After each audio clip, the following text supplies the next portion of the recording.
அமெரிக்காவின் மிகப்பெரிய பணக்காரர் ராக்பெல்லர் அவர் தன்னுடைய வயதான காலத்திலும் கூட ஓய்வின்றி கடுமையாக உழைத்து வந்தார். தன்னுடைய வியாபாரத்தின் நிமித்தம் பல நாடுகளுக்கும் பறந்து கொண்டே இருந்தார். ஒரு நாள் விமான பயணத்தின் போது அவருடைய அருகில் அமர்ந்திருந்த ஒரு வாலிபன், ஐயா, நீங்களோ உலகத்திலேயே மிகப்பெரிய பணக்காரர், உங்களுக்கும் வயதாகிவிட்டது, இன்னும் எதற்காக நீங்கள் உழைக்க வேண்டும் என்று கேட்டான். அதற்கு ராக்பெல்லர், இப்பொழுது நாம் செல்லும் விமானம் அதிகபட்ச உயரத்தில் பறந்து கொண்டிருக்கிறது இல்லையா? இதற்கு மேல் உயரப் போக முடியாது. இதில் திருப்தி அடைந்து விமானம் ஓடுவதை நிறுத்தினால் என்ன ஆகும் என்று கேட்டார். விபத்து உண்டாகும் என்று அந்த வாலிபன் பதில் சொன்னான். உடனே ராக்பெல்லர், நம்முடைய வாழ்க்கையும் அத்தகையதுதான். மேலே வந்துவிட்டோம் என்று ஓய்வு எடுக்கப் போய்விட்டால் நமது தொழில் நசிந்து போய்விடும்.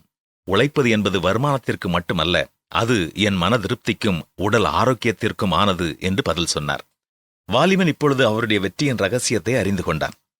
எனக்கு தெரிந்த பல ஆசிரியர்களும் கூட, நான் ஓய்வு பெற்றுவிட்டேன், இனி வீட்டில் ஓய்வு எடுக்க வேண்டியதுதான் என்று உட்காராமல் தொடர்ந்து பல மாணவ மாணவிகளின் முன்னேற்றத்திற்காக அவர்களுடைய திறமையை புரிந்துள்ள கல்வி நிலையங்களில் இணைந்து தொடர்ந்து கல்விப்பணி செய்கிறார்கள்.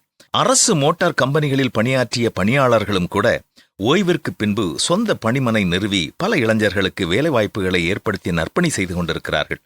நீங்களும் எந்த வயதுள்ளவர்களாக இருந்தாலும், இத்தனை காலம் உழைத்து விட்டேன், இனி சும்மா இருக்கப் போகிறேன் என்று நினைப்பீர்கள் என்றால் உங்களுடைய உடல் நலமும் குன்றும், மனச்சோர்வும் அதிகமாகும்.